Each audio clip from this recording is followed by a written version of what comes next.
வேத புஸ்தகத்திலிருந்து ஒரு வசனத்தை நாம் இன்றைக்கு தியானித்து ஜெபிக்க போகிறோம். வேத புஸ்தகத்தில் ஏசாயா 38 அதிகாரம் 5வது வசனத்தை நான் உங்களுக்காக வாசிக்கிறேன். வேதத்திலிருந்து கவனிங்க. ஆண்டவர் கர்த்தர் தன்னுடைய ஊழியக்காரன் மூலமாய் ஜெபம் பண்ணின ஒரு மனுஷருக்கு பதில் கொடுத்து ஒரு வார்த்தை சொல்லுகிறார். உன் விண்ணப்பத்தை நான் கேட்டேன், உன் கண்ணீரை நான் கண்டேன், இதோ உன் நாட்களோடே 15 வருஷம் கூட்டுவேன். எசேக்கியா என்கிற ஒரு ராஜா வியாதிப்பட்டு படுக்கையில் ஆக்கிவிட்டார். ஒரு தேசத்தின் ராஜா வியாதிப்பட்டால் எவ்வளவு மருத்துவர்களை வர வச்சிருப்பாங்கல்ல, தேசம் முழுவதும் இருக்கிற மருத்துவர்களை வர வைத்து மருத்துவம் செய்திருப்பாங்க. ஆனால் அந்த வியாதி சுகமாகவில்லை. அந்த வியாதி அவரை மரண படுக்கையில் ஆக்கிவிட்டார். மருந்துகள் வேலை செய்யலை, மருத்துவத்தால் குணமாக்க முடியவில்லை. அப்போது தேவன் தம்முடைய தீர்க்கதரிசியை அனுப்புகிறார். உன்னுடைய கடைசி காலம் வந்து விட்டார், மரண நேரம் நெருங்கி விட்டார், நீ வீட்டு காரியத்தெல்லாம் ஒழுங்குபடுத்து என்பதாய் சொன்னபோது அவர் தேவ சமூகத்திலே கண்ணீர் விட்டு அழுது ஜெபித்தாராம். 3ஆம் வசனத்தில் எசேக்கியா மிகவும் அழுதான்.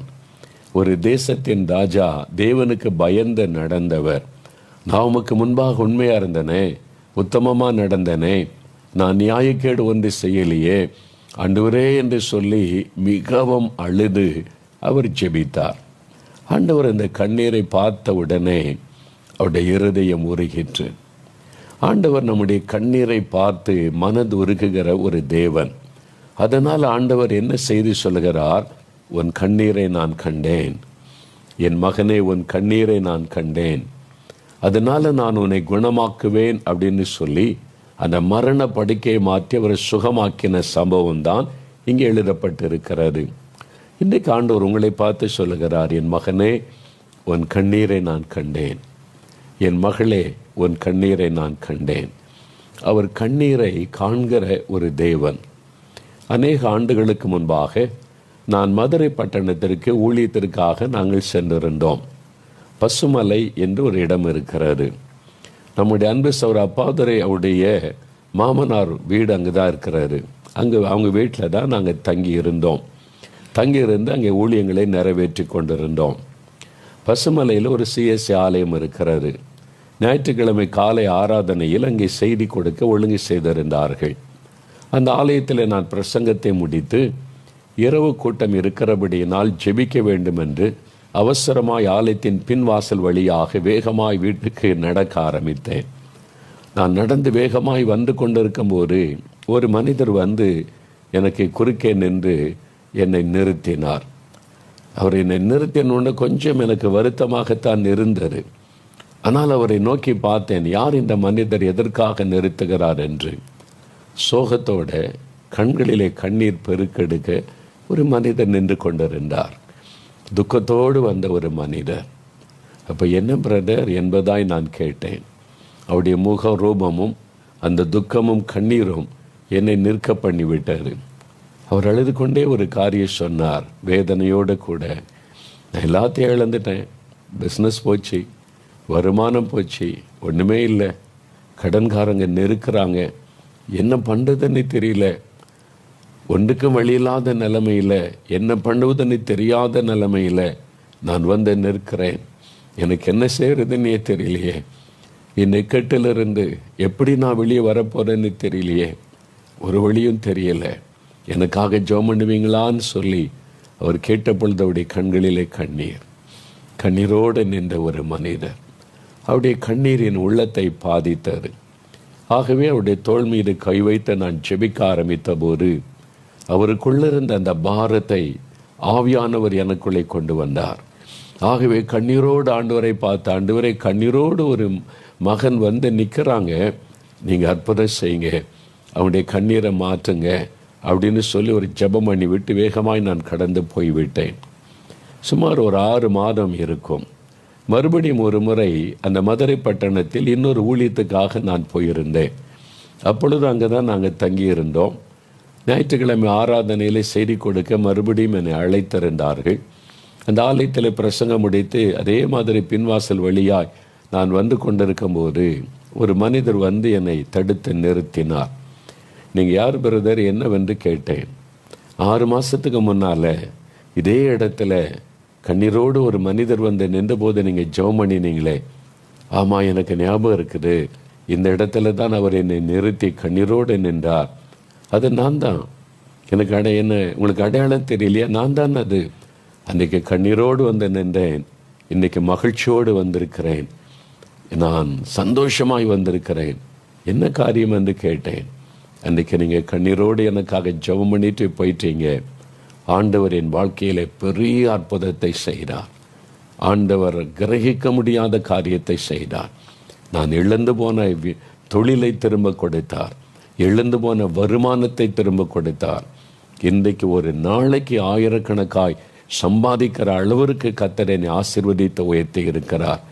என் துக்கத்தை அவர் மாற்றிவிட்டார். என் கண்ணீரை துடைத்து விட்டார். இதை உங்களிடத்தில் சொல்லிவிட்டு போவதற்காகத்தான் நான் இங்கே உங்களுக்காய் காத்திருந்தேன் என்று சொன்னார். சில மாதங்களுக்கு முன்பாய் அதே இடத்துல கண்ணீரோடு பார்த்த அந்த மகன் இப்பொழுது களிப்பாய் சந்தோஷமாய் வந்து நெருக்கிறதை பார்த்து ஆண்டவருக்கு நான் நன்றி சொன்னேன். காரணம் என்ன? அந்த மகனுடைய கண்ணீரை இயேசு கண்டார். அந்த இடத்தில் நின்று அவர் வடித்த கண்ணீரை இயேசு கண்டார். அந்த கண்ணீரை மாற்றுவதற்கு இயேசு அற்புதம் செய்தார்.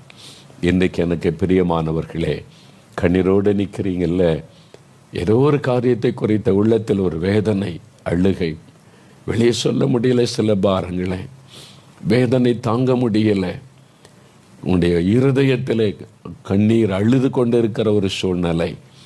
ஒரு சமயம் ஒரு சகோதரி என்னை சந்திக்கும் போது சொன்னாங்க, ஐயா, அழுது அழுது அழுது என் கண்ணில் கண்ணீர் எல்லாம் வற்றி போய்விட்டார். இதற்கு மேல் கண்ணீர் இல்லை.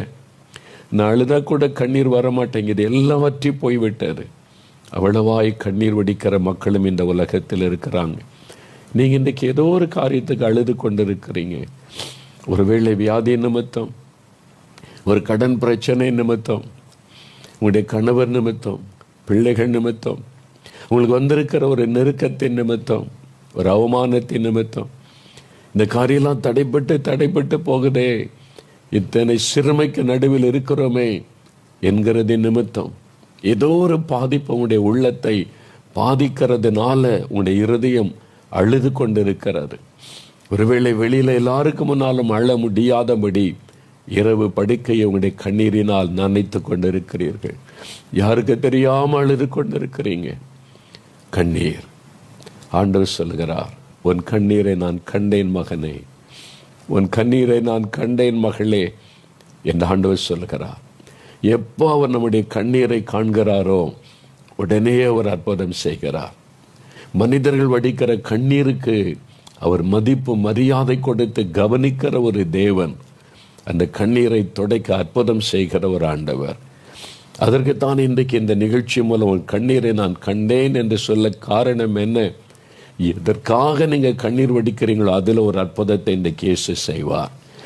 எதற்காக நீங்கள் அழுகிறீர்களோ அந்த அழுகையை நிறுத்துவதற்கு ஒரு அற்புதம் ஆண்டவர் செய்வார்.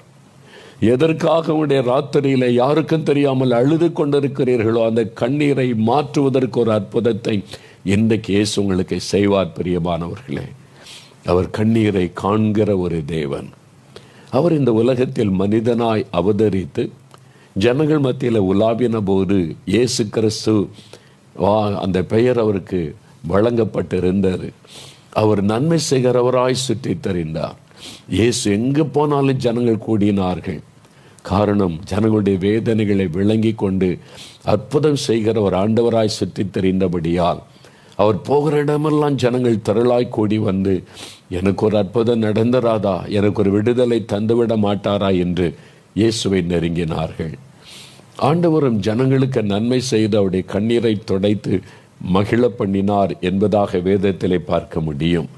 அப்படி இயேசு கிறிஸ்து கண்ணீர் வடித்த சில மக்களுக்கு ஆண்டவர் செய்த சில அற்புதங்கள் வேதத்தில் எழுதப்பட்டிருக்கிறது. அந்த அற்புதங்களில் ஒரு 3 காரியங்களை, அந்த நிகழ்ச்சிகளை வேத புஸ்தகத்திலிருந்து நான் உங்களுக்கு சொல்ல விரும்புகிறேன். ஆண்டவர் என்ன நடந்தது, யார் அது கண்ணீர் வடித்தது, அந்த கண்ணீருக்கு ஆண்டவர் என்ன செய்தார், இன்றைக்கு உங்களுக்கு என்ன செய்வார் என்பதை அறிந்து கொள்ளும்படி இந்த வசனத்திலிருந்து நான் உங்களுக்கு சொல்லி அதன் பிறகு நாம் ஜெபிக்க போகிறோம். வேத புஸ்தகத்தில் பரிசுத்த லூக்கா எழுதின சுவிசேஷம் 7ஆம் அதிகாரம் 11ஆம் வசனம் முதல் வாசிக்கும் போது, இயேசு நாயின் என்று சொல்லப்பட்ட ஊருக்கு வருகிறார். அந்த ஊருடைய பெயர் நாயின் என்பது. இப்பவும் அந்த ஊர் இருக்கிறாரு. 2000 ஆண்டுகளுக்கு முன்பாக இந்த அற்புதம் நடைபெற்றது.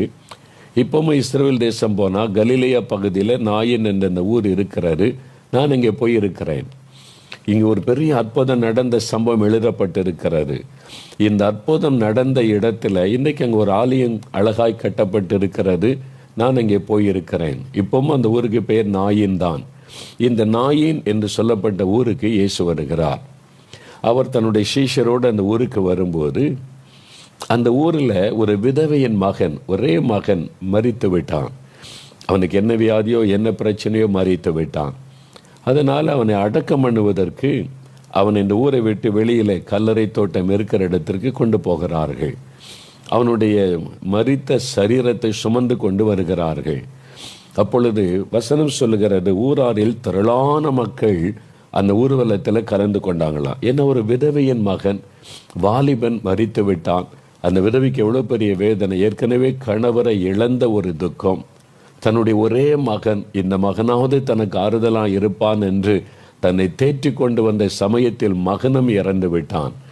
அதனால் அந்த தாயினுடைய உள்ளம் எப்படி வேதனை அடைந்திருக்கும் பாருங்க. வசனம் சொல்லுகிறது, இயேசு ஊரின் வாசலுக்கு சமீபித்த போது மரித்து போன ஒருவனை அடக்கம் பண்ணும்படி கொண்டு வந்தார்கள். அவன் தன் தாய்க்கு ஒரே மகனாயிருந்தான். அவளோ கைம்பெண்ணாயிருந்தாள். ஊராரில் வெகு ஜனங்கள் அவளுடனே கூட வந்தார்கள். இப்போ இயேசு இந்த சம்பவத்தில் அவர் இந்த ஊர்வலத்தை பார்க்கிறார். கண்ணீர் வடித்து கொண்டு வருகிற விதவை தாயை இயேசு பார்க்கிறார். வசனம் சொல்லுகிறது, கர்த்தர் அவளை பார்த்து அவள் மேல் மனது உருகி, நீ அழாதே என்று சொன்னார். நீ அழாதே. அவள் கண்ணீர் வடித்து கொண்டு வருகிறாள். அவளுக்கு இயேசுவை தெரியாது, இவர் யார் என்று தெரியாது. இயேசு முதல் முறை அந்த ஊருக்கு போகிறார். இந்த விதவை அழுது கொண்டே வருகிறாள், கண்ணீர் வடித்து கொண்டே வருகிறாள். எப்படி புலம்பி இருப்பாள், என்னுடைய ஒரே மகனை நான் இழந்துட்டேன், என் கணவரை இழந்துட்டேன், அனாதை ஆயிட்டேன், இனிமேல் எனக்கு யார் இருக்கிறாங்க, ஏன் வாழணும் என்பதை போல் அழுது கொண்டே வந்திருக்க வேண்டும். இயேசு அவளை பார்த்த உடனே மனது உருகினார். Jesus was moved with compassion. அவருடைய இருதயம் இழக்கிற்று, அவருடைய இருதயம் உருகிற்று. ஐயோ, இந்த மகள் அழுகிறாளே, இந்த விதவை சகோதரி கண்ணீர் வடிக்கிறாளே. ஆண்டவருடைய உள்ளத்தில் இந்த துக்கம், ஒரு மனதுருக்கம். அதனால இயேசு சொல்கிறார், மகளே அழாதே, நீ அழாதே, நீ கண்ணீர் வடிக்காதே, என்னால் அதை தாங்கிக் கொள்ள முடியவில்லை, நீ அழுவதை என்னால் தாங்கிக் கொள்ள முடியவில்லை, நீ அழாதே சொல்லிட்டு ஆண்டவர் பாடையை தொட்டார். அதை சுமந்து கொண்டு போறாங்க. வேதம் சொல்லுகிறாரு, பாடையை அவர் தொட்டார். உடனே சுமந்து கொண்டு வந்தவர்கள் நின்றார்கள். இப்போ இயேசு பார்க்கிறார், இந்த மகளுடைய கண்ணீர் மாற வேண்டுமானால் மரித்த மகன் உயிரோடு எழும்பணும். ஒரு அற்புதம் நடந்தால்தான் அவருடைய கண்ணீர் மாறும். வெறுமனே ஆறுதல் சொல்வதனாலே பிரயோஜனம் இல்லை. அவருடைய கண்ணீர் துடைக்கப்படணுமானால் ஒரு அற்புதம் நடந்தாக வேண்டும். அதனால இயேசு பாடையை தொட்டு நிறுத்தினார். மரித்து கிடந்த இந்த வாலிபனோடு பேசினார். வாலிபனே, நீ எழுந்திரு என்று உனக்கு சொல்லுகிறேன். இயேசுடைய வார்த்தையின் வல்லமை வெளிப்படுகிறது. வாலிபனே, நீ எழுந்திரு. செத்து போன அங்கு உயிரற்ற சடலத்தோடு இயேசு பேசுகிறார். உடனே அது ஒரு ஜீவன் அந்த மகனுக்குள்ளே வருகிறது. அவன் எழுந்து உட்கார்ந்து பேசத் தொடங்கினான். ஆண்டவர் அந்த மகனை தாயின் கையில் ஒப்புவித்தார். அந்த விதவைக்கு எப்படி இருந்திருக்கும்? அப்படியே கண்ணீர் ஆனந்த கண்ணீராய் மாறி இருக்கும். மரித்து போன என் மகன் எனக்கு திரும்ப கிடைத்து விட்டான். எவ்வளோ பெரிய சந்தோஷம் உண்டாயிருக்கும். அந்த ஊருக்கே ஒரு பெரிய மகிழ்ச்சி. என் மரித்து போன மகன் உயிரோடு எழும்பி விட்டான். தாய்க்கு சந்தோஷம், ஆனந்த கண்ணீர். இயேசுக்கு எப்படி நன்றி சொல்லியிருப்பாள் அந்த விதவை தாய். யோசித்து பாருங்க. அவருடைய கண்ணீர் துடைக்கப்பட்டார். அதே இயேசு இன்றைக்கு உங்களை சந்தித்து கொண்டிருக்கிறார். ஏன்னா நீங்க அழுது கொண்டு இருக்கிறீங்க, இருதயத்தில் அழுது கொண்டு இருக்கிறீங்க. யாருக்கு தெரியாதபடி உங்களுடைய இருதயம் கதறி கொண்டிருக்கிறது, அல்லது தெரிந்தே உங்களுடைய கண்களிலே கண்ணீர் வடிந்து கொண்டிருக்கிறது. இயேசு இன்றைக்கு உங்களை சந்தித்து கொண்டிருக்கிறார். உங்களுடைய கண்ணீரை மாற்ற ஒரு அற்புதம் செய்வதற்கு தான் இன்றைக்கு உங்களோடு அவர் பேசுகிறார். உன் கண்ணீரை நான் கண்டேன், அந்த விதவியனுடைய கண்ணீரை கண்ட ஆண்டவர், உன் கண்ணீரை நான் கண்டேன் மகளே, கண்டேன் மகனே என்று ஆண்டவர் சொல்லுகிறார். அநேக ஆண்டுகளுக்கு முன்பாக என் ஊழியத்தின் ஆரம்ப காலம், முதலாவது இந்த ஊழியத்தில் கட்டப்பட்டது தேவனுடைய வீடு. 3000 பேர் உட்கார்ந்து ஜெபிக்கக்கூடிய தேவனுடைய வீடு என்ற ஒரு கட்டடம் இங்கே இருக்கிறது. இயேசுடைய சொந்தமானது. சகோதரர் டிஜேசி தினகரன் தான் வந்து அதை பிரதிஷ்டை பண்ணி கொடுத்தார்கள். அதில் தான் திறப்பின் வாசல் ஜபம், உபவாச ஜபம் எல்லாமே நடைபெறும். ஒரு ஜனவரி மாதம் 1 தேதியில் வாக்குத்தத்த ஆசீர்வாத கூட்டம் நடைபெற்றது. அது மாலை வரைக்கும் 1 மணியிலிருந்து நடக்கும். எல்லாம் முடிந்த பிறகு எல்லாருக்கும் ஜபம் பண்ணி முடிக்க ரொம்ப நேரமாகிவிடும். அன்றைக்கு அவ்வளோ ஊழியங்கள், ஜபம், ரொம்ப டயர்ட் ஆயிரும். இரவு நான் தூங்கி கொண்டிருக்கும் போது நடு இரவு நேரம் என்னுடைய ஊழியத்தை சார்ந்த சகோதரர்கள் வந்து கதவை தட்டினாங்க. நடுராத்தில் கதவை தட்டுறாங்களேன்னு எழுந்து வந்து என்னவென்று விசாரித்த போது ஒரு சகோதரி ஒரு குழந்தையோடு வந்து நிற்கிறாங்க. அந்த குழந்தை ஏற்கனவே மரிச்சிட்ட மாதிரி இருக்குது, ஒரு மரண போராட்டத்தில் இருக்குது. ஜெபம் பண்ண முடியுமான்னு கேட்குறாங்க.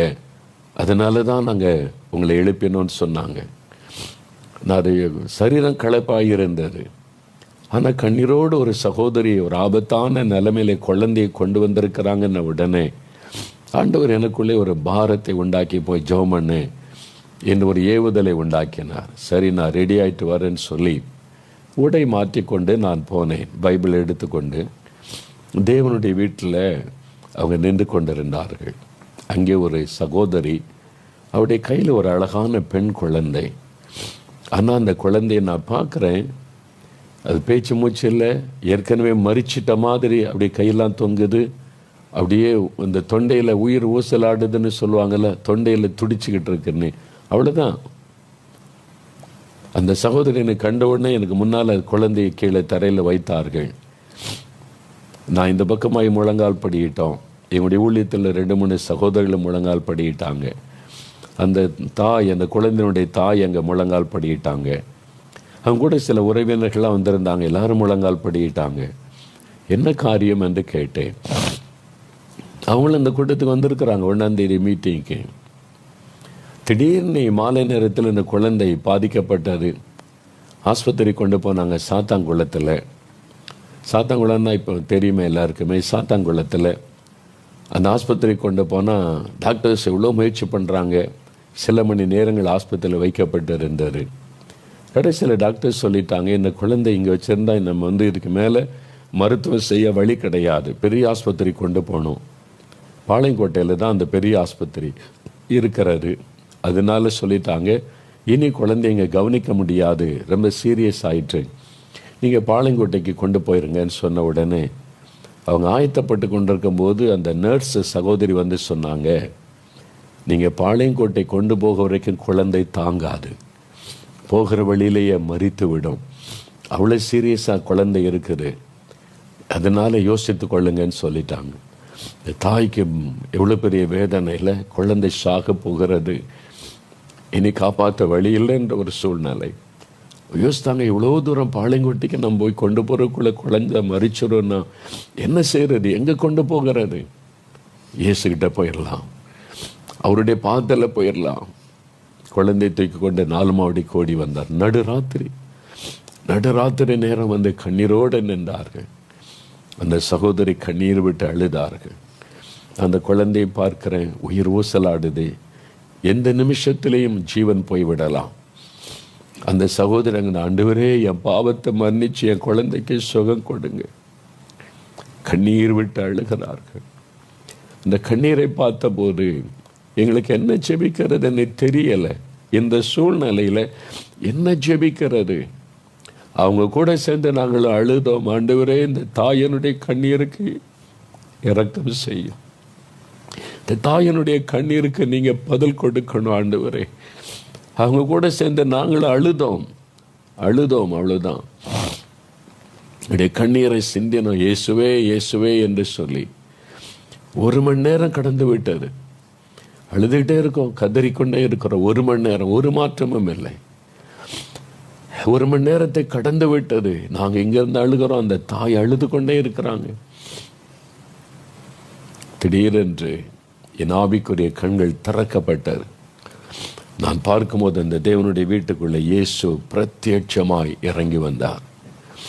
அவர் வந்து நிற்கிறதை நான் பார்த்த உடனே என் உள்ளத்தில் ஒரு பெரிய ஒரு சந்தோஷம் வந்தது. இயேசு வந்துட்டார், சரியாயிரும். நான் அவரை பார்த்து கொண்டே இருக்கிறேன். அவர் நடந்து பக்கத்தில் வந்து அந்த குழந்தைக்கு பக்கத்தில் அவர் கீழே முழங்கால் படியிட்டு அமர்ந்து தரையிலே படுத்திருந்த இந்த குழந்தையின் மேலே தன் வலது கரத்தை வைத்தார். அந்த கரத்தை வைத்துவிட்டு என்னை பக்கமாய் திரும்பி பார்த்தார். ஒரு புன்முறுவலோடு எழுந்து நடந்து இயேசு மறைந்து போனார். நான் அதை பார்த்து கொண்டே இருக்கிறேன் தெளிவாக. அதை பார்க்க உள்ளத்தில் சந்தோஷம். இயேசு வந்துட்டார், அவர் தொட்டுட்டார், சுகமாயிட்டார். நான் சொல்கிறேன், இயேசு வந்து குழந்தையை தொட்டு விட்டார்னு நான் சொன்னேன், அவ்வளோதான். அந்த தாய் சந்தோஷத்தோடு, இயேசுவே என் குழந்தையை தொட்டுட்டீங்க, என் குழந்தைக்கு சுகம் தந்துட்டீங்க, உங்களுக்கு ஸ்தோத்திரம். விசுவாசத்தோடு அதை ரிசீவ் பண்ணி அவங்க ஸ்தோத்திரம் பண்ணாங்க பாருங்க. அற்புதம் ஆரம்பித்து விட்டார். குழந்தைக்குள்ள அற்புத மாற்றம் உண்டாயிற்று. ஒரு பெரிய விடுதலை, மரணக்கட்டு மாறினார். சாக கிடந்த குழந்தைக்கு ஒரு புதிய ஜீவனை இயேசு கொடுத்தார். காரணம், அந்த தாயினுடைய கண்ணீரை இயேசு கண்டார். அந்த தாயினுடைய வேதனையின் கண்ணீரை இயேசு கிறிஸ்து கண்டார். அதை கண்டு இந்த அற்புதத்தை இயேசு செய்தார். சில வருடங்களுக்கு பிறகு ஒரு நாள் நான் மதுரைக்கு இயேசுக்கிறார் கூட்டம் நடைபெற்றது. அதில் பங்கு பெற நான் போயிருந்தேன். மைதானத்தில் நடந்து போய் கொண்டிருக்கும் போது ஒரு சகோதரி ஓடி வந்தாங்க. ஒரு குழந்தைய கூட்டிகிட்டு வந்தாங்க, ஸ்கூலில் படிக்கிற பிள்ளைய. வந்து என்னை தெரியுதா? நாங்கள் தெரியலையா சகோதரி அப்படின்னு சொன்னேன். ஜனவரி 1ஆம் தேதி சாக கிடந்த ஒரு குழந்தையோடு வந்தோமே. ஆமாம், ஞாபகம் இருக்குது, இந்த குழந்தை தான். அன்றைக்கு ஆண்டவர் சுகம் கொடுத்து இன்றைக்கு அது பெரிய பிள்ளையா குடும்பத்தில் வாழ்ந்து கொண்டு இருக்கிற ஒரு மகளாக இருப்பாள். ஆண்டவர் அன்றைக்கு அந்த தாயனுடைய கண்ணீரை கண்டார். நீங்கள் அழுதுகிட்டு இருக்கீங்களா? உங்கள் குழந்தையை வைத்துக்கொண்டு, வியாதிப்பட்ட குழந்தை, வியாதிப்பட்ட கணவர், வியாதிப்பட்ட மனைவி, வியாதிப்பட்ட உன்னுடைய பெற்றோர், ஏதோ உங்களுடைய குடும்பத்தில் ஆபத்தான சூழ்நிலையில் வைத்துக்கொண்டு அழுது கொண்டு இருக்கிறீங்களா? ஒரு வழியும் இல்லையே, யார் காப்பாற்றுவாங்க, ஏதாவது ஒரு அற்புதம் நடக்காதா என்று அழுது கொண்டு இருக்கிறீங்களா? ஆண்டவர் சொல்லுகிறார், உன் கண்ணீரை நான் கண்டேன் மகளே, உன் கண்ணீரை நான் கண்டேன் மகனே. ஆண்டவர் சொல்லுகிறார். அந்த விதவை தாயனுடைய கண்ணீரை ஆண்டவர் கண்டு அவருடைய கண்ணீரை துடைக்க அற்புதம் செய்த இயேசு இன்னைக்கு உங்களுக்கு செய்வார். உங்கள் வாழ்க்கையில் ஒரு அற்புதம் இன்றைக்கு உங்கள் வீட்டில் நடக்க போகிறது. உங்களை பாதிக்கிற விஷயம் என்ன? வியாதியா, வேதனையா, கடன் பிரச்சனையா, குழந்தை இல்லைன்ற ஒரு நெருக்கமா, எது உங்களை பாதித்து உங்களை வேதனைப்படுத்தி கொண்டிருக்கிறது, அதில் இயேசு உங்களுக்கு அற்புதம் செய்வார். இல்லை, இப்போ பிரச்சனை பெருசாயிட்டு இருக்கு, மேலே ஒன்றும் செய்ய முடியாது. அவர் மிஞ்சின பிரச்சனை இந்த உலகத்தில் எதுவும் இல்லை. அவரால் முடியும். அந்த இயேசு தான் அவங்களோடு பேசி கொண்டிருக்கிறார். இதை லூக்கா எழுதின சுவிசேஷம் 8ஆம் அதிகாரத்தில் இன்னொரு சம்பவம் எழுதப்பட்டிருக்கிறது. லூக்கா 8ஆம் அதிகாரம் 52ஆம் வசனத்திலிருந்து நீங்கள் வாசிக்கும் போது இயேசு ஒரு வீட்டுக்கு வருகிறார். 51-52 வசனம் பாருங்க. இயேசு வீட்டில் வந்தபோது பேதுருவையும் யாக்கோபையும் யோவானையும் பெண்ணின் தகப்பனையும் தாயையும் தவிர வேறொருவரையும் உள்ளே வரவிட்டாமல் எல்லாரும் அழுது அவளை குறித்து துக்கம் கொண்டாடுகிறதை கண்டு அழாதேயுங்கள் என்று சொன்னார். அழாதீங்க. ஒரு வீட்டுக்குள்ளே வரும்போது எல்லாரும் கண்ணீர் வடிக்கிறாங்க. காரணம் என்ன? யவீரு என்ற ஒரு ஊழியக்காரர், ஜெபாலய தலைவன். அவருக்கு 12 வயசில் ஒரு மகள். அந்த மகள் வியாதிப்பட்டு மரண படுக்கையில் ஆகிவிட்டாள். மரண அவஸ்தைப்படுகிறாள் என்று 41ஆம் வசனத்தில் இயேசுகிட்ட வந்து அவர் சொல்லுகிறார், என் மகள் மரண அவஸ்தைப்படுகிறாள். என் மகள் படுகிற வேதனை தாங்க முடியல. எவீர் வந்து அழுதிருப்பார், கண்ணீர் வடித்திருப்பார் இயேசுகிட்ட. என் குடும்பமே அழுது கொண்டு இருக்கிறாரு, கண்ணீர் வடித்திருப்பார். என் மகள் மரண அவஸ்தைப்படுகிறாள் ஆண்டவரே. இயேசு சொன்னார், நான் வந்து அவளை குணமாக்குவேன், பயப்படாத, உன் கண்ணீரை நான் கண்டேன். ஆண்டவர் வந்தார். வருகிற வழியில் தாமதம் ஏற்பட்டு குழந்தை மரித்து விட்டது என்ற செய்தி வந்து விட்டது. குழந்தை மரித்து விட்டது. இனி போதகரை வருத்தப்படுத்த வேண்டாம், இயேசுவை நீ வருத்தப்படுத்த வேண்டாம். இனி என்ன செய்ய முடியும்? இனி அடக்க ஆராதனை தானே செய்ய முடியும். குழந்தை உயிரோடு இருந்தால் அவர் வந்து ஏதாவது அற்புதம் செய்ய முடியும். குழந்தை மரித்து விட்டது, இன்னும் அவ்வளவுதான். அப்போ இயேசு சொல்றாரு, எவீரு பயப்படாத, விசுவாசம் உள்ளவனாயிரு. நீ என்கிட்ட வந்து கண்ணீர் வடிச்சல்ல, குழந்தை இறந்தா என்ன, நான் உனக்கு அற்புதம் செய்வேன், நீ பயப்படாத, விசுவாசம் உள்ளவனாயிரு. அதுதான் இயேசு சொன்னார். எவரு இயேசுவை வீட்டுக்கு அழைச்சிட்டு போன எல்லாம் அழுகிறாங்க, தாய் அழுகிறாங்க, உறவினர்கள் அழுகிறாங்க. ஒரே குழந்தை மறிச்சுட்டே, நீ ஊழியெல்லாம் செய்யறியாப்பா, ஜபாலயத்தெல்லாம் கவனிச்சு கத்தருக்காகத்தானே எல்லாம் செய்த, அந்த கத்தர் உன்னை கைவிட்டுட்டாரா, மறந்துட்டாரா, நீ செய்த ஊழியத்தில் அவர் நினைக்கலையா, அப்படிலாம் சொல்லி அழுதுருப்பாங்க உறவினர்கள் மற்றவர்கள். ஒரே குழந்தை, இந்த தாய் எப்படி தேற்றி இருக்க முடியும்? இயேசு வந்து இந்த கண்ணீரை பார்த்த உடனே முதலாவது சொல்லுகிறார், அழாதீங்க, டோன்ட் கிரை, அழாதீங்க, நான் வந்துட்டேன்ல, நான் வந்துட்டேன், நீங்கள் அழாதீங்க, உங்கள் கண்ணீரை பார்த்துட்டேன், நீங்கள் அழுத என்னால் தாங்கிக் கொள்ள முடியாது, அழாதீங்க. ஆண்டவர் அந்த குழந்தையினுடைய கையை பிடித்து தூக்கினார். இயேசு தொட்ட உடன் மரித்து கிடந்த அந்த சரீரத்திற்குள்ள ஜீவன் வந்தது, உயிர் வந்து விட்டது. மரித்து போன அந்த மகள் உயிரோடு கூட எழுந்து அந்த பெற்றோருடைய உள்ளத்தில் ஒரு பெரிய சந்தோஷத்தை கொண்டு வந்தாள். இயேசு மரித்து போன மகளை உயிரோடு எழுப்பி அந்த தாய் தகப்பனுடைய கண்ணீரை ஆண்டவர் துடைத்தார், அந்த பெற்றோருடைய கண்ணீரை துடைத்தார். எனக்கு அன்பானவர்களே, என் பிள்ளை பாவத்தில் அழிஞ்சு கொண்டிருக்கிறானே, என் பிள்ளை இப்படி பாவத்தில் ஆத்மாவை கெடுத்து அவனுடைய வாழ்க்கையை சீரழித்து கொண்டிருக்கிறானேன்னு அழுது கொண்டிருக்கலாம். பாவத்தில் மரித்து கிடக்கிறவனுடைய பிள்ளைக்காக அழுது கொண்டிருக்கலாம், அல்லது வியாதியில் மரித்து கொண்டிருக்கிற பிள்ளைக்காக அழுது கொண்டிருக்கலாம். ஆண்டவருடைய கண்ணீரை பார்க்கிறார். இப்போ அந்த சாட்சியில் சொல்லும்போது சாம் ஒரு அனுபவத்தை சொன்னாங்க. பத்திரிகையில் ஒரு சாட்சி அனுபவம் எழுதப்பட்டு இருந்தது என்று. அது என்னதுன்னு சொல்லுகிறேன். குஜராத்தில் ஒரு பகுதி இருக்கிறது, அங்கே வார்லி இன மக்கள், ஒரு பெருங்கூட்ட மக்கள் வசிக்கிறாங்க, ஆதிவாசி மக்கள், வார்லி இன மக்கள்னு சொல்லுவாங்க. அவங்க மத்தியில் ஆர்தர் ஜபராஜ் அப்படின்னு ஒரு அண்ணன் ஊழியம் செய்கிறாங்க. நல்லா அந்த மக்களுக்கு இயேசுவின் அன்பை அறிவித்து ஊழியம் செய்கிறாங்க.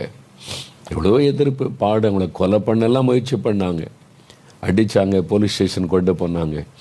ஆனாலும் இந்த மக்களுக்கு நான் இயேசுவை அறிவிக்காமல் இருக்க முடியாதுன்னு, செத்தாலும் இங்கே சாகுறேன்னு தொடர்ந்து சொல்லிக்கிட்டே இருக்கிறாங்க.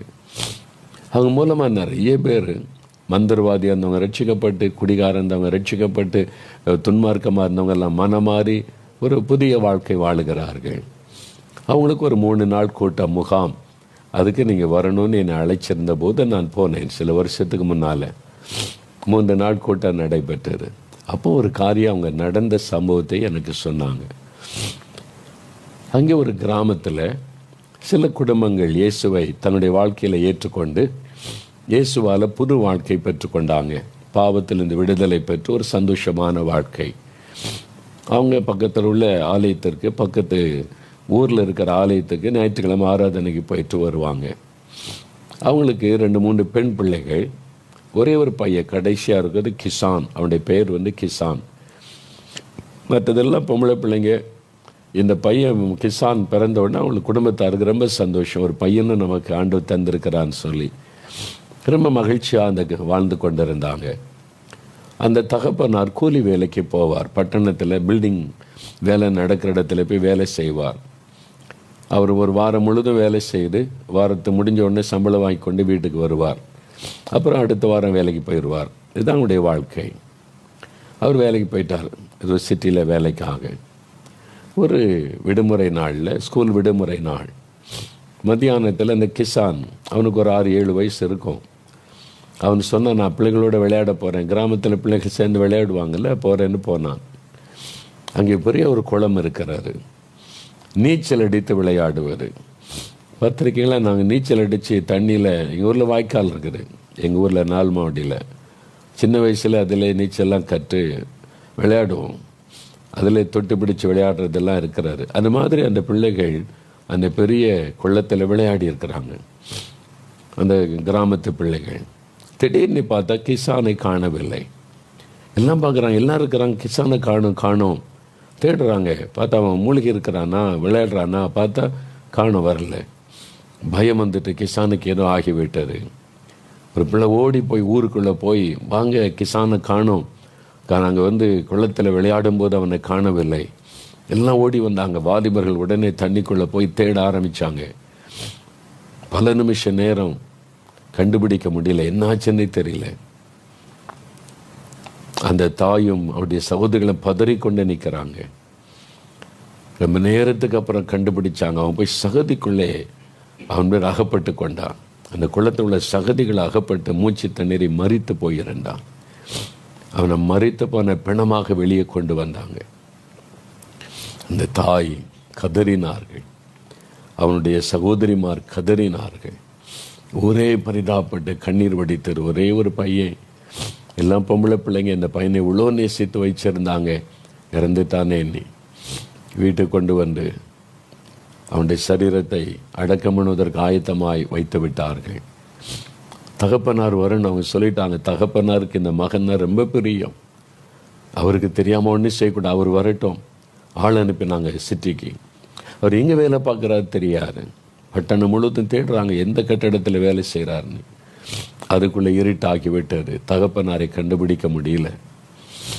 அதனால் அவர் வரட்டும், இனிமேல் நாளைக்கு தான் அடக்கம் பண்ணணும், இனிமேல் இருட்டி விட்டது, அடக்கம் பண்ண முடியாது என்று சொல்லி ஊர் மக்களில் பலர், பெண்கள் வாசலில் உட்கார்ந்துருந்தாங்க, வீட்டு வாசலில்.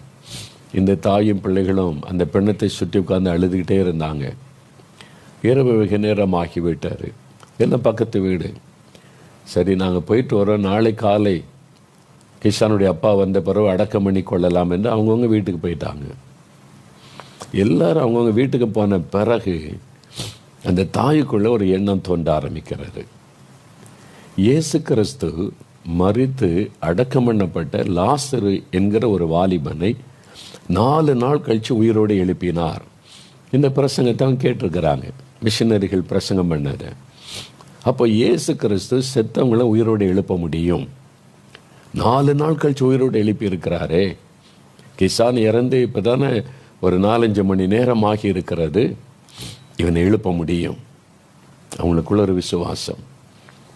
தன்னுடைய பிள்ளைகிட்ட சொன்னாங்க, இயேசு கிறிஸ்து செத்தவங்களை உயிரோடு எழுப்பின ஆண்டவர், நம்ம கிசான் அவர் எழுப்ப முடியும், நம்ம ஜெபம் பண்ணலாம், அவர்கிட்ட பிரார்த்தனை பண்ணலான்னு சொல்லி சுத்தில முழங்கால் படிக்கிட்டாங்க. இயேசுவை நோக்கி கண்ணீர் விட்டு கதறி கேட்க ஆரம்பித்தாங்க, ஆண்டவரே, மரித்தவர்களை உயிரோடு எழுப்புகிற தேவன், லாசருவை உயிரோடு எழுப்பினீரே, எங்கள் கிசானை எழுப்பித்தாங்க, எங்கள் கிசானை எழுப்பித்தாங்க, என் கிசானை எழுப்பித்தாங்க. ஜெபிக்க ஆரம்பித்தாங்க. கண்ணீர் விட்டு ஆண்டவரை நோக்கி கூப்பிட ஆரம்பித்தாங்க. 1 மணி நேரம் 2 மணி நேரம் கடந்து விட்டது, நடுஇரவு நேரம் வந்து விட்டது. ஜெபத்தை நிறுத்தலை. நீங்கள் அற்புதங்களின் தேவன், உங்களால் அற்புதம் செய்ய முடியும், இந்த மரித்து கிடக்கிற எங்கள் கிசானை நீர் எழுப்பித்தர முடியும், நாங்கள் நீர் தரணும். ஜெபிக்க ஆரம்பித்தாங்க. நடுஇரவு நேரம் கடந்து விட்டார். அந்த அதிகாலை நேரத்தில் ஆண்டவருடைய கண்ணீரை கண்டு இறங்கி வந்தார். அந்த ஏழை அந்த குடிசை வீட்டுக்குள்ள இருந்து கூப்பிட்ட அந்த கண்ணீரின் ஜெபத் சத்தம் பரலோகத்திலே தெய்வ சமூகத்தில் எட்டினார். ஆண்டவர் இறங்கி வந்தார், அவனை தொட்டார். மரித்து கிடந்த அவனுடைய சரீரத்துக்குள்ளே உயிர் திரும்ப வந்தது. அவன் எளிமை உட்கார்ந்தான். எப்படி இருந்திருக்கு யோசித்து பாருங்க. அந்த தாய்க்கும் அவருடைய சகோதரிமாருக்கு எப்படி இருந்திருக்கு கற்பனை பண்ணி பாருங்க. ஆச்சரியம் ஒரு பக்கம், சந்தோஷம் ஒரு பக்கம். ஆண்டவரை துதிக்கிறாங்க, எங்கள் ஜெபத்தை கேட்டீங்க, எங்களுடைய கண்ணீரை கண்டீங்க ஆண்டவரே, உங்களுக்கு ஸ்தோத்திரம். அது சொன்ன, அம்மா பசிக்குதும்மா, சாப்பாடு கொடுங்க. நான் உடனே ரொட்டிலாம் சுட்டு கொடுத்தார்கள். அதிகாலையில் அந்த கிராமத்து மக்கள் எல்லாம் செத்து போன பையனுக்கான அடக்கம் பண்ணணுமேனு வீட்டுக்கு வந்தால் உயிரோடு வந்து நிற்கிறான். எல்லாரும் பார்க்குறாங்க, செத்து போயிருந்தான், நம்ம பார்த்தோமே, ராத்திரி வரைக்கும் பார்த்தோமே, பிணமாக இருந்தான், எப்படி உயிரோடு வந்தான்? அவங்க சொன்னாங்க, எங்கள் இயேசு உயிரோடு எழுப்பிட்டார். இயேசுவை நோக்கி நாங்கள் கண்ணீர் வடித்தோம். பைபிளில் இருக்க செத்தவங்களை எழுப்பின தேவன், நாங்கள் ஜெபித்தோம், ஆண்டவர் எழுப்பி கொடுத்துட்டார். கிராமமே கூடி வந்தது. ஆச்சரியப்போ, இப்படி ஒரு கடவுள் உண்டா? இப்படி கண்ணீருக்கு பதில் கொடுத்து செத்தவங்களை எழுப்புகிற கடவுள் உண்டா? முழு கிராமமும் இயேசுவை ஏற்றுக்கொண்டாங்க. நான் அந்த முகாமைக்கு போயிருக்கும்போது அந்த மிஷினரி சகோதரிடத்தில் கேட்டேன், அந்த பையனை நான் பார்க்கணும், இயேசு உயிரோடு எழுப்பின பையனை. அவன் ஹாஸ்டலில் தங்கி படிக்கிறான், இல்லை கூட்டிகிட்டு வர சொல்லுங்கள், நாளைக்கு கூட்டிகிட்டு வரோம். அந்த தாயை நான் பார்க்கணும், அவனுடைய விசுவாசம். அந்த தாயை நான் பார்த்தேன், அந்த குடும்பத்தை நான் பார்த்தேன். ஒரு ஏழை, படிப்பறிவில்லாத ஒரு சகோதரி, ஒரு ஆதிவாசி குடும்பத்தை சார்ந்த ஒரு சகோதரி. ஆனால் இயேசுவின் மேலே எவ்வளோ பெரிய விசுவாசம்! என்னை அவனுடைய விசுவாசம் ஆச்சரியப்பட வைத்தது. அந்த பையனை கூட்டி கொண்டு வந்தாங்க, நான் பார்த்தேன், அவனோடு பேசினேன். 4 மாடிக்கு வந்திருக்கிற வந்து சாட்சியெல்லாம் அங்கே வந்து சொல்லிட்டு போனாங்க. இயேசு எவ்வளோ அற்புதமானவர்! கண்ணீரை கண்டார். அந்த தாயனுடைய கண்ணீர், அந்த சகோதரிமாருடைய கண்ணீரை கண்டார். அவர் என்றைக்கோ அற்புதம் செய்த ஆண்டவர் அல்ல, இன்றைக்கோ உள்ள மக்களுக்கு உன் கண்ணீரை கண்டேன்னு சொன்னார். இல்லை, இன்றைக்கு இப்போ உங்களுடைய கண்ணீரை பார்த்து கொண்டிருக்கிறார். உங்களுக்கு அற்புதம் செய்வதற்கு தான் உங்களோடு இப்படி பேசி கொண்டிருக்கிறார். என் மகனே, என் மகளே, உன் கண்ணீரை கூட நான் பார்த்து கொண்டிருக்கிறேன், நீ அழுது கொண்டிருப்பதை கவனித்து கொண்டிருக்கிறேன். உனக்கு அற்புதம் செய்யத்தான் இன்றைக்கு உன்னை சந்திக்க வந்திருக்கிறேன். அன்றைக்கு அந்த வீட்டுக்குள்ளே இறங்கின அந்த இயேசு கிறிஸ்து இன்றைக்கு உங்கள் வீட்டுக்குள்ளே நீங்கள் ஜெபிக்கிற இடத்துல உங்கள் பக்கத்தில் அவர் இறங்கி வந்திருக்கிறார். இன்றைக்கு உங்களுக்கு ஒரு அற்புதம் செய்து உங்களை மகிழ பண்ண போகிறார். உன் கண்ணீரை நான் கண்டேன் என்று சொன்ன ஆண்டவர். யவீருவின் குடும்பத்தில் அந்த 12 வயசு மகள் உயிரோடு எழுமின போது எவ்வளவு பெரிய சந்தோஷம் இருந்திருக்கும்ல. ஆனந்த கண்ணீர் வடிச்சு இயேசுவின் பாதத்தில் விழுந்த நன்றி சொல்லியிருப்பாங்க. இந்த ஏழை குடும்பத்தில் இந்த தாயும் அந்த சகோதரிமார் எவ்வளோ சந்தோஷப்பட்டு இருப்பாங்க.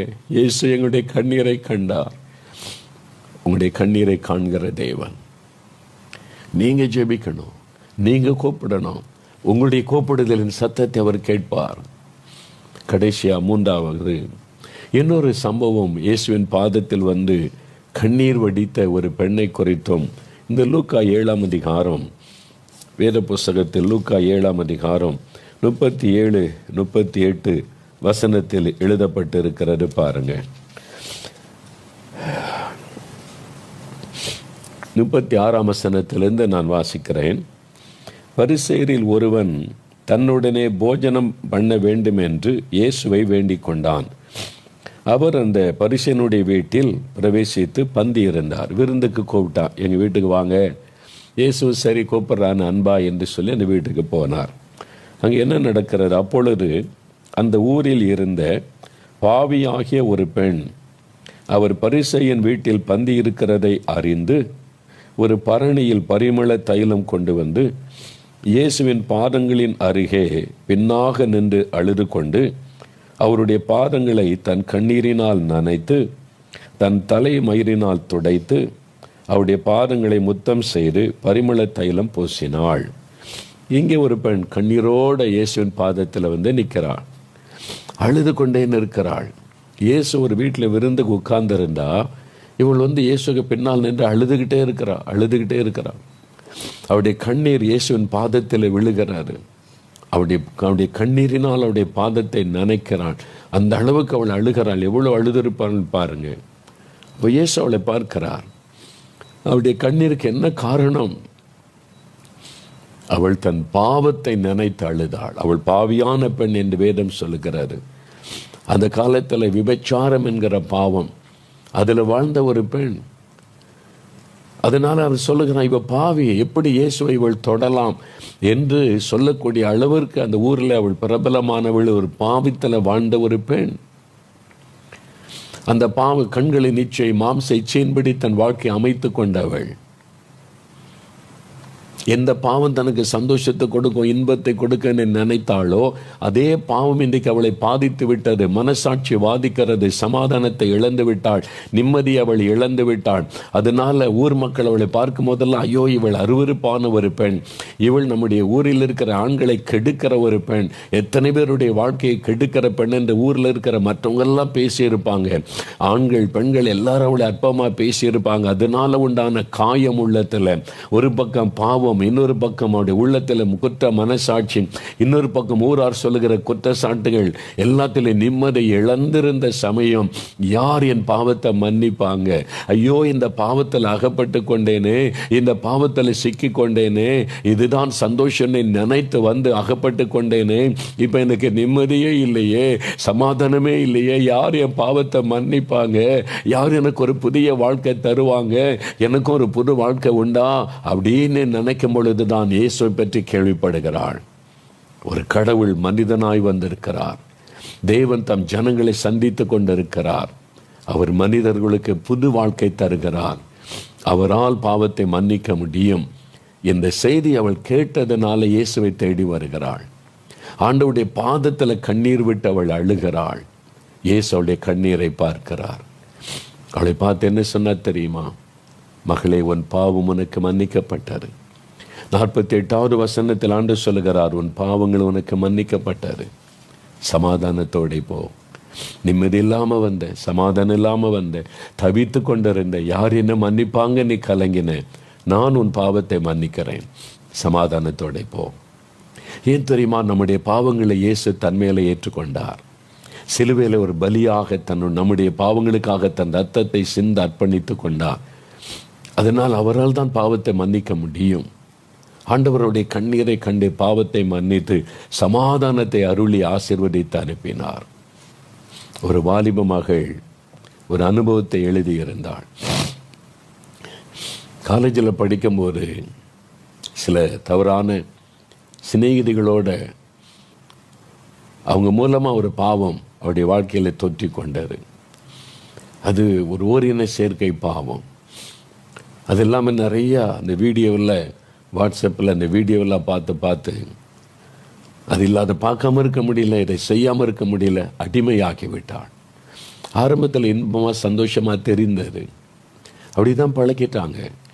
ஆனால் இப்போது அப்படியே நிம்மதி போச்சு, சமாதானம் போச்சு, படிப்பு பாதிக்கப்படுது, அவ்வளோதான். மனசாட்சி அவளை வாதித்தது. நீ ஒரு பாவி, ஒரு அசுத்தமான வாழ்க்கை வாழ்கிறாய், அருவருப்பான காரியத்தை செய்கிறாய் என்று மனசாட்சி வாதித்தது. நிம்மதி இல்லை, படிக்க முடியல, கான்சன்ட்ரேட் பண்ண முடியல, பாதிப்பு. இதை விடவும் முடியல, சமாதானமாகவும் இருக்க முடியல. இது தப்புன்னு தெரிஞ்சுட்டு விடன்னு நினச்சா விட முடியல. அடிமை ஆக்கிவிட்டார். பாவம் ஒரு மனிதனை அடிமை ஆக்கிவிடும், அடிமைத்தனத்துக்குள் ஆக்கிவிடும். நீதிமொழிகள் 5:22 வேதம் சொல்லுகிறது, பாவம் ஒரு மனிதனை கயிற்றை போல கட்டி விடுமாம், அது அடிமையாக்கி விடுமாம். வேதத்தில் நம்ம பார்க்கிறோம். சங்கீதம் 38:4 வாசித்து பாருங்கள். வேத புஸ்தகம் சொல்லுகிறது, ஒரு மனிதனுடைய உள்ளத்தில் பாவம் பாரமாய் அழுத்தமா, அவனுக்குள்ள ஒரு பெரிய பாரத்தை தாங்க முடியாத பாரமாய் அழித்து, அதனால நிம்மதி போய்விடும், அதனால சமாதானம் போய்விடும். அந்த மனசாட்சி வாதிக்க நிம்மதி போய்விடும், தூங்க முடியாது, கான்சென்ட்ரேட் பண்ண முடியாது, பாதிப்பு. இது யாரிடத்தில் சொல்லுவது? பெற்றோரிடத்தில் சொல்ல முடியாது, மற்றவரிடத்தில் சொல்ல முடியாது. எல்லாரும் அருவருப்பா பார்ப்பாங்களே. பாவத்தின் போராட்டம், வெளியே சொல்ல முடியாத நிலைமை, என்ன செய்வது? அப்போதான் இந்த நிகழ்ச்சி ஜெபிக்கலாமாக நிகழ்ச்சியை பார்த்தபோது இயேசு பாவத்தில் இந்த விடுதலை தருகிறார், பாவத்தை மன்னிக்கிறார் என்ற செய்தியை கேட்டபோது முழங்கால் படியிட்டு இயேசுவிடத்தில் அழுதாள், உள்ளமுடைந்து கதறினாள். ஆண்டவரே, என்னை மன்னிங்க, இந்த பாவத்தில் அகப்பட்டு கொண்டேன், இந்த பாவத்தில் சிக்கி கொண்டேன், ஆரம்பத்தில் எனக்கு இன்பமாய் தெரிந்தது, போய்விட்டேன், இன்னைக்கு என்னால் விட முடியல, நிம்மதியில் எனக்கு உதவி செய்யுங்க. கண்ணீர் விட்டு அவள் அழுதாள். இயேசுவுடைய கண்ணீரை கண்டார். இயேசுவுடைய கண்ணீரை கண்டார். பாவியை நீ புறமே தள்ளவில்லை. இயேசு யாரையும் நீ பாவி என் பக்கத்தில் வராத நீ தள்ளவே மாட்டார். அவர் பாவிகளை அழிக்க வரவில்லை, பாவிகளை ரட்சிக்க வந்தார் என்று தான் வேதம் சொல்லுகிறது. இவ்வளவு இந்த ஊருக்கே தெரியும் அவள் ஒரு பாவி என்று. அந்த விருந்து களைத்த பரிசை சொல்லி இவ பாவி அருவருப்பானவள் என்று. இயேசு புறமே தள்ளவில்லை. அவருடைய உடைந்த உள்ளத்தை பார்க்கிறார்.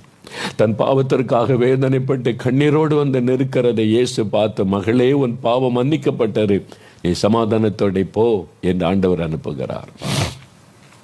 இந்த மகளுடைய பாவம் மன்னிக்கப்பட்டு இந்த வாலிப மகளுடைய கண்ணீரை கண்டார். அந்த பாவத்தின் பாரம் அவளை விட்டு விலகினது. பாவ கட்டு அறுக்கப்பட்டது. அதன் பிறகு அந்த ஆபாச காரியங்கள் எல்லாம் விலகினது. பாவம் எல்லாம் விலகினது. ஒரு பரிசுத்த சிந்தை, பரிசுத்த எண்ணம். அவள் சந்தோஷத்தோடு சொல்லியிருந்தாள், இப்பொழுது நான் மணிக்கணக்காக மற்றவர்களுக்காக ஜெபிக்கிறேன், இயேசு எனக்கு அந்த புது வாழ்க்கையை தந்து விட்டார் என்று. அதுக்கு தான் இயேசு வந்தார். மனிதர்களை பாவத்திலிருந்து தூக்கி எடுத்து அவளை பரிசுத்தப்படுத்தி ஒரு புதிய வாழ்க்கை கொடுக்கத்தான் இயேசு வந்தார். பாருங்க, எத்தனை வருஷம் மதுபானம் விட முடியல, இயேசு விடுதலை தருகிறார். எத்தனை வருஷம் இந்த புகைப்பிடிக்கிற இந்த மாதிரி பழக்கங்கள், இயேசு விடுதலை தருகிறார். ஏதோ ஒரு பாவம் உங்களை அடிமையாக்கி வைத்திருக்கிறது. அது கண்களின் நிச்சயா இருக்கலாம், மாமிசத்தின் நிச்சயா இருக்கலாம், அல்லது நீங்க பார்க்கிற ஆபாசமான படத்தின் காரியமா இருக்கலாம், தவறான தொடர்புகளாக இருக்கலாம். ஏதோ ஒரு பாவம் உங்க அதை விட்டு வெளியே வர முடியல, அதில் சிக்கிக்கொண்டீங்க, அடிமையாக்கப்பட்டு விட்டீங்க. அது உங்களுடைய நேரத்தை கொல்லுகிறது, உங்களுடைய சமாதானத்தை அழித்து விட்டது, உங்களுடைய குடும்பத்தை பாதிக்கிறது, உங்களுடைய பணத்தை எல்லாம் அது சீரழிக்கிறது. உங்களுடைய வாழ்க்கையில தப்புன்னு தெரியுது, விட முடியல, வர முடியல. இயேசு உங்களுக்கு இருக்கிறார். அவர் உங்களுடைய கண்ணீரை பார்க்கிறார். உங்களை மன்னிக்க ஆயத்தமா இருக்கிறார். விடுதலை கூட ஆயத்தமா இருக்கிறார். பாவிகளை ரட்சிக்கத்தான் கிறிஸ்து இயேசு உலகத்தில் வந்தார். இயேசு கிறிஸ்து விடுதலையாக்கினால் மெய்யாகவே பாவத்திலிருந்து விடுதலை ஆவீர்கள். இயேசு கிறிஸ்துவின் ரத்தம் சகல பாவங்களை நீக்க நம்மை சுத்திகரிக்கும். அதுக்குத்தான் அவர் சிலுவைக்கு போனார். சிலுவையிலே தன் கைகளை ஆணியடிக்க ஒப்பு கொடுத்தார், கால்களை ஆணியடிக்க ஒப்பு கொடுத்தார், தலையிலே முள்முடி சூட்ட தன் தலையை ஒப்பு கொடுத்தார். தலை முதல் கால் வரைக்கும் நொறுக்கப்பட்டு காயப்பட்ட ரத்தம் வடிய வடிய வடிய அந்த சிலுவையிலே தொங்கினார். எதற்காக? உங்களுக்காக சகோதரனே, மகளே, உங்களுக்காக. உங்களுடைய பாவத்தை மன்னித்து பாவத்தை விடுதலையாக்கி ஒரு புதிய வாழ்க்கை கொடுக்க, ஒரு நிம்மதியை கொடுக்க, சாந்தியை கொடுக்க, அமைதியை கொடுக்க, அதுக்கு தான் இயேசு சிலுவையிலே தன்னை பலியாய் கொடுத்தார். அவர்தான் ஒரு நமக்கு பரிகாரி, பாவத்துக்கு பரிகாரி. இயேசு கிறிஸ்துவின் ரத்தம் சகல பாவங்களை நீக்கி நம் இருதயத்தை சுத்திகரிக்கும். அதுக்கு என்ன செய்யணும்? அவருக்கு முன்னால் வந்து, ஆண்டவரே, என் பாவத்தை எனக்கு மன்னிங்க, இந்த பாவத்தில் இந்த விடுதலை கொடுங்க, எனக்காக சிலுவையில் நீங்கள் மரித்ததை நான் விசுவாசிக்கிறேன், என் பாவங்களை நீ சுமந்து விட்டதை விசுவாசிக்கிறேன், நீ ஜெபித்தா போதும், உடனே ஒரு அற்புத மாற்றம் உண்டாகும்.